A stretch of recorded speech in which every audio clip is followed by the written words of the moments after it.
What's up, Get Better Basketball community? I'm Coach DeMarco, and this is Focus. In today's episode, I'm going to give you a breakdown of a set from Michigan State that I've used for over 15 years.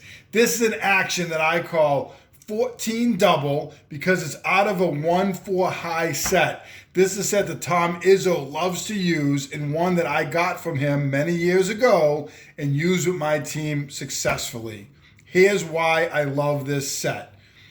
You're going to start out of this 1-4 high set, which we know creates a lot of space underneath the basket, but also depending on what these two players do, the 5 and the 4, you can create space in driving lanes, double gaps, even triple gaps in the paint. So really simple start to this action. One is going to dribble at, and we always ran it to this side.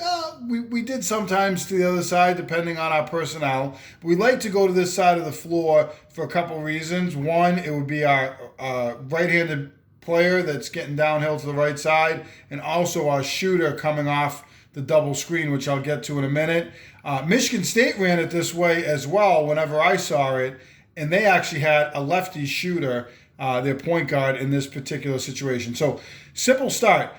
We're going to get a dribble handoff from 1 to 2. Simultaneously as that is happening, and 2 is getting that dribble handoff from 1, and they're going to look to start turning the corner, we're going to get 4 and 5 to come down and set a double screen.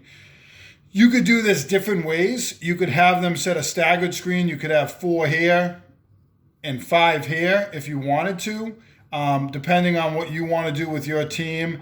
I like to do it off a double screen. That's how Michigan State did it. That's why I used to just call it double, but it's out of a 1-4 high look. So you're going to end up with your 4 and your 5 setting a double screen, and you're going to say, well, who are they setting a screen for? I'm going to get to that in a second. As 2 gets the basketball, first option is going to be turn the corner, get downhill. We've cleared out space. We've occupied the help defenders.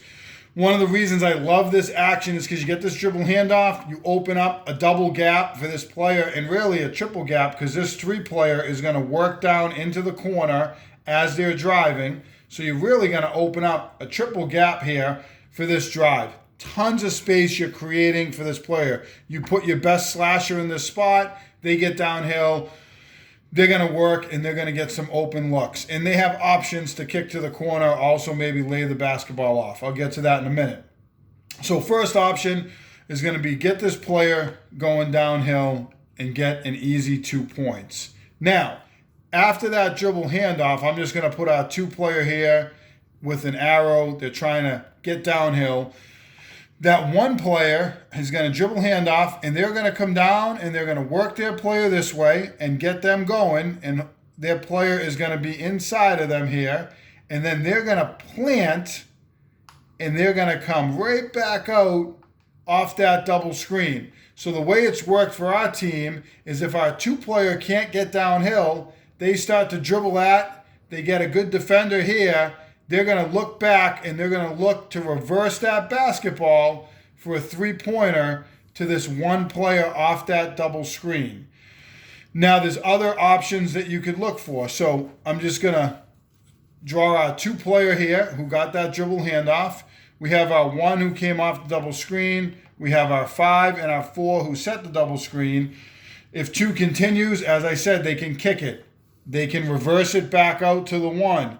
You could get 5 to screen for 4, and you get 4 to come in, and you could potentially get a drive and a lob to number 4 at the rim, and 5 could pop out. You could also, with this 5 and this 4, and you could have different calls off of it, and we did have a screen for this to look for this player as we drove, look for that weak side cut.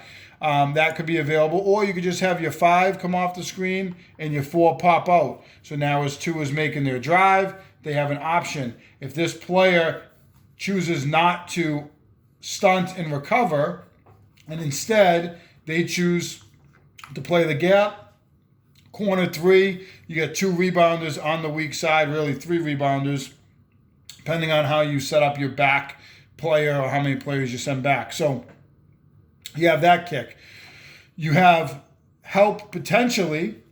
This player stunts and recovers from the 5 players, man. They could step over. You could lay it off in the dunker's spot, or you had that screen and this player coming in and they have an option too. So I love this because it's an aggressive set.